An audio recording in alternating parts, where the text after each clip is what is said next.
Welcome back everyone to another video. This one is gonna be quite interesting. Yeah, I have also good news for everyone. I finally got access to the recycling place, so they are gonna let me take stuff from there.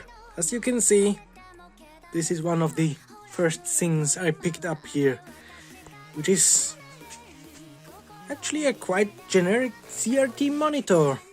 These are getting quite rare, so I just picked this one up. Do I have space for it? No. Can I use it? Maybe. But is it cool?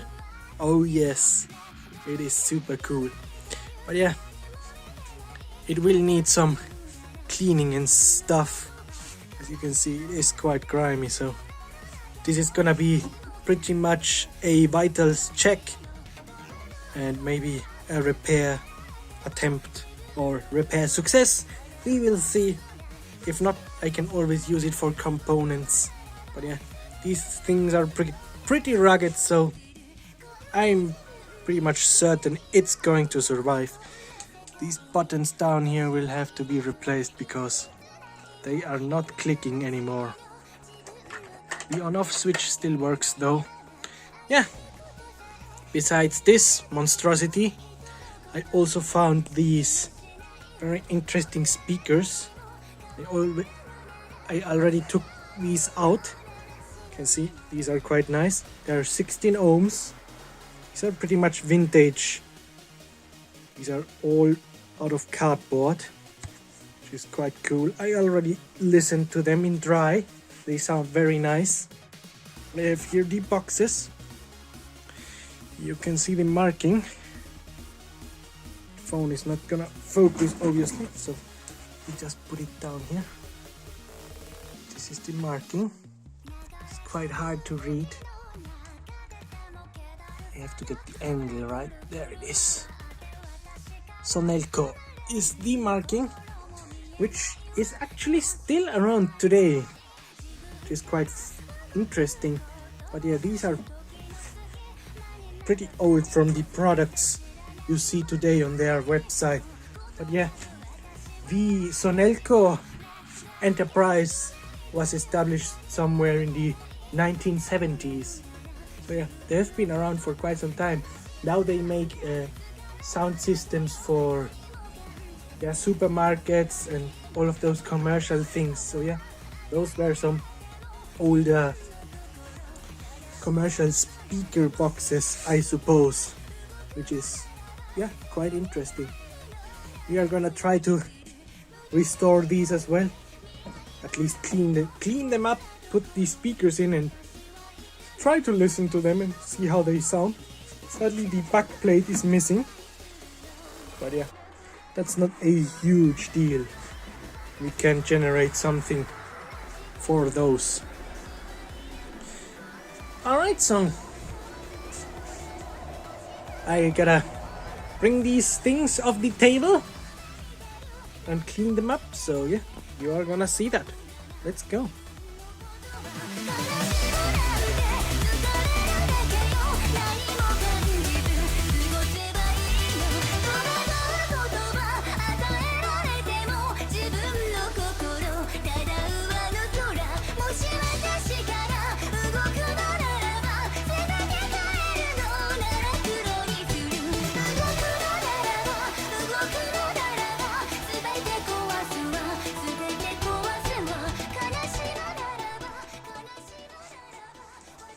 And there we are, after my very basic cleaning. This is already looking way better. I mean, it's by no means perfect, but as for the start, to just start working on it without getting super dirty, it's actually really good. These boxes also will need a bit heavier cleaning. They are full of grime that's not easily brushed away. But yeah, as you can see, I already turned the monitor to the back side because these screws are obviously in there and we have to get to those. I will have to clean it up inside as well before I try to plug it in and do anything. That's always very important. Let's take a look at the marking here. We have low radiation color monitor, Akanka Peripherals USA Corp. Tested to comply with FCC standards for home and office use or office use. Interestingly, there's some German here as well. Die erzeugten Röntgenstrahlen werden durch die eigensichere Kathodenstrahlröhre ausreichend abgeschirmt. Nach Röv von Anlage 3, Anodenspannung 26 kV max. Yeah. Those that can understand German can read that. There's also the warning. This device complies with Part 15 of the FCC rules. Operation is subject to the following two conditions. One, this device may not cause harmful interference. And two, this device must accept any interference received, including interference that may cause undesired operation. This product complies with the DHHS rules 21 CFR subject J application of date of manufacturer. Alright, sounds interesting enough, but yeah, not interesting to me. I just wanna open this and look inside, so we shall put up the tripod and start doing that now. Let's go.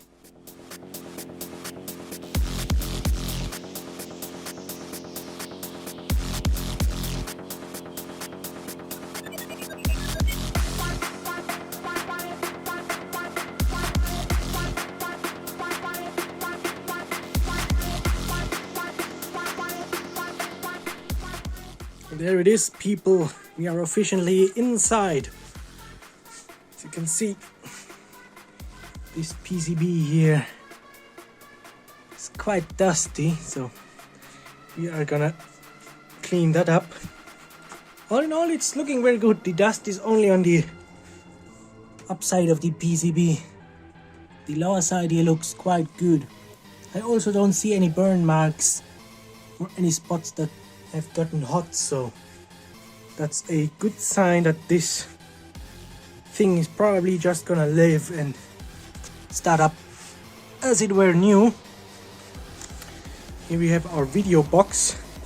One of the problems we have is that the input cable is actually cut. That's quite common here in Spain. People like to cut the wires of all the things they throw away, so we will have to do some reverse engineering for this VGA cable and mount something on there, but that's not too difficult to do. So yeah, let me bring this thing out again and maybe actually use some compressed air to blow most of the dust away. You can see down here where the CRT is, the PCB doesn't get that dusty.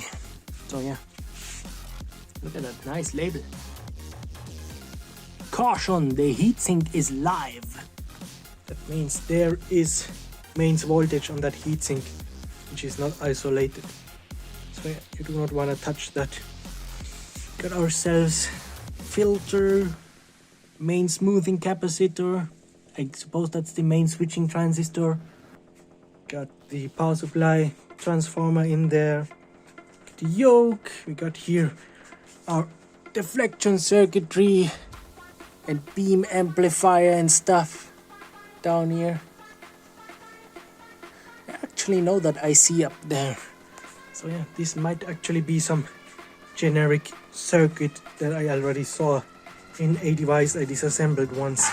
You can see this foot is actually removable, which at least for my knowledge I have never done before, so that's quite interesting. But yeah, I'm rambling about the same thing over and over, so let's get to cleaning up and then let's plug it in and see what it does.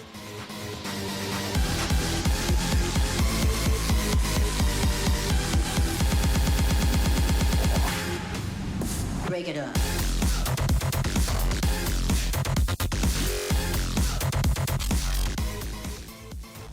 done and dusted. Yeah, like literally. I mean, it is not perfect because the small fridge compressor doesn't really have enough flow rate to constantly have enough pressure to blow this off, but with a bit of help of the brush, a bit of help of the air, we have come to a level of grime that is pretty much acceptable.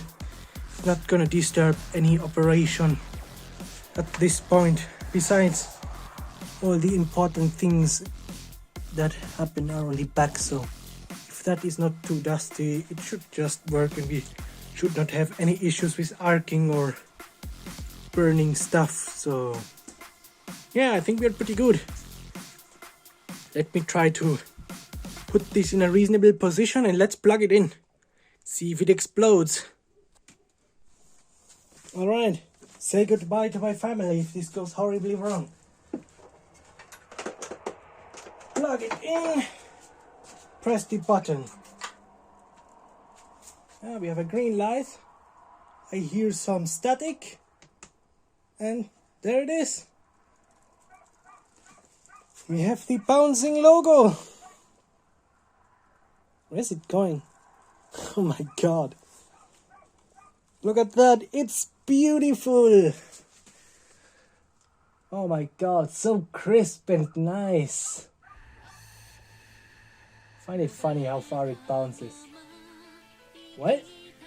I think we got a winner here, or let's say a survivor. Actually, let me get you guys out of the tripod here. Look at this. I don't see any convergence issues or anything of that. I hear the vertical deflection. I mean the horizontal deflection. I hear it grrr. That's the toilet in here. This one. Yeah, don't touch anything because yeah, it is live and hot and there's about 20,000 volts on the CRT, so yeah. But yeah, it is joyful to see it just get back to life. Do we like have a menu or something? Does this work? I don't know if these buttons do anything right now because I don't really feel anything. This might be the only thing we have to investigate.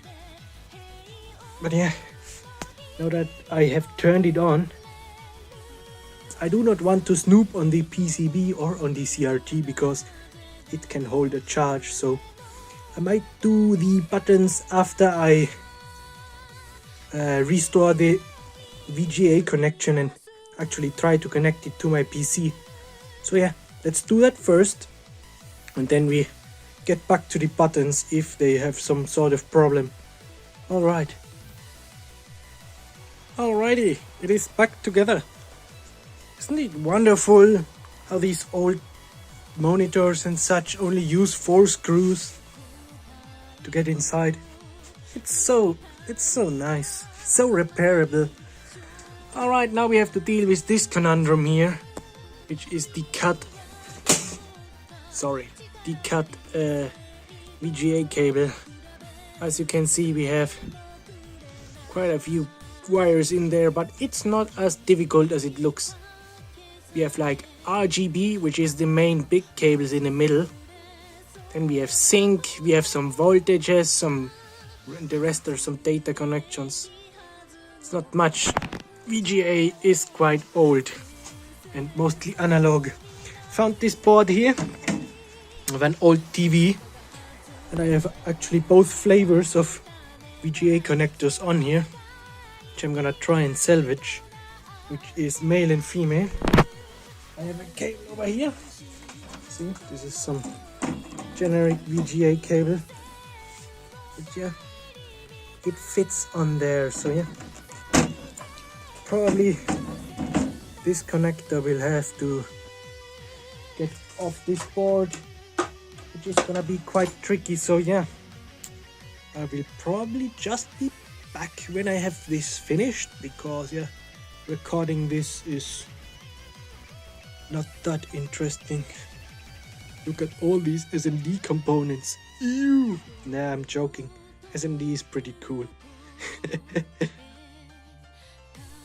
Alright, if you wanna know how I did this, you can see this is quite obvious. Just took the heat gun, pointed it there, waited that it heat up, and then pulled the connector with some pliers. Pretty easy stuff actually, so yeah, that worked better than expected. Off to wire this up now. Okay, now I have to deal with this carnage here. My plan is to actually peel this strain relief back and this insulation back and expose the length of these wires. I don't need that much because this connector will probably just go right here, so yeah, just need a bit, like a tiny amount of wire. So let me start cutting on this and see what I can do.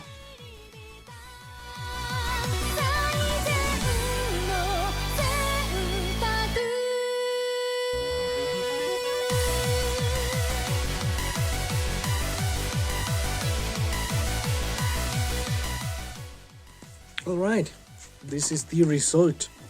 As you can see, we have our three main wires, which are these three: red, green and blue, I think, if they don't use another code, but red and blue is already there, so I suppose gray is green in this case. And we have here our separate wires. I think orange is sync.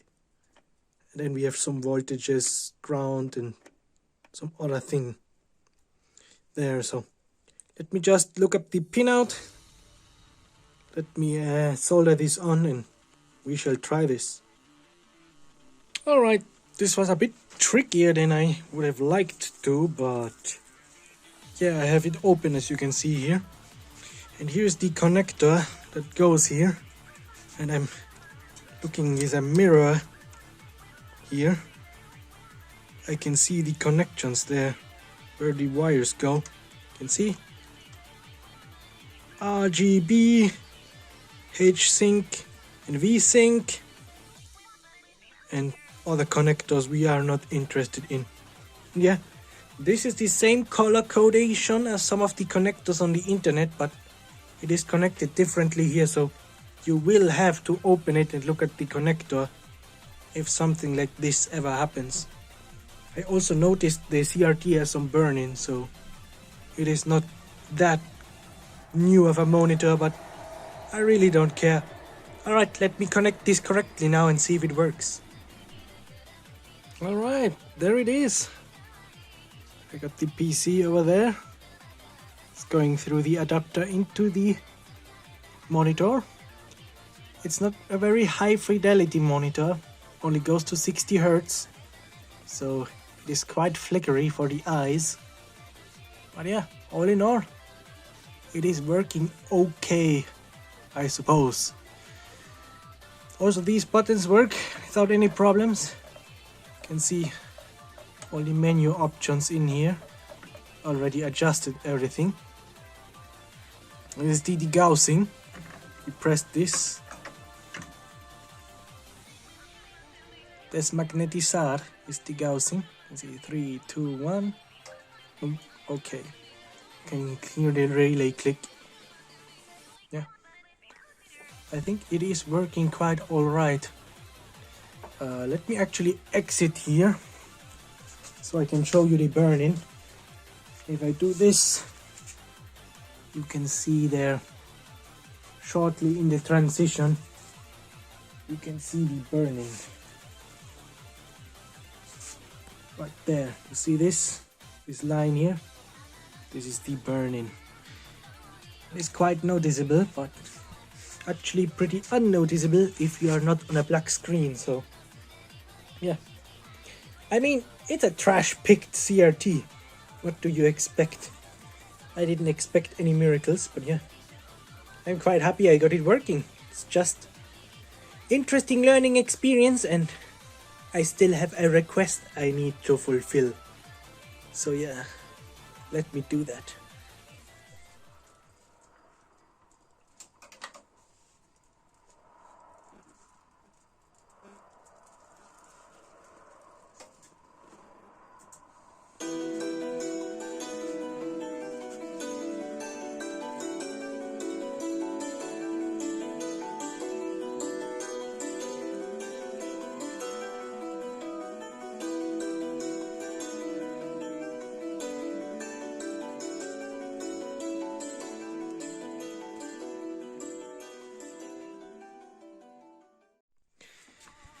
Well, this is the conclusion. I did the small music recording here on the display CRT. Actually, this is not burning, I noticed. Right now it's just the shadow. So yeah, it just confused me. So yeah, the CRT is actually pretty good, all in all. Also, hello in the reflection. Alright, this will be it. I'll see you next time in the next video. Later.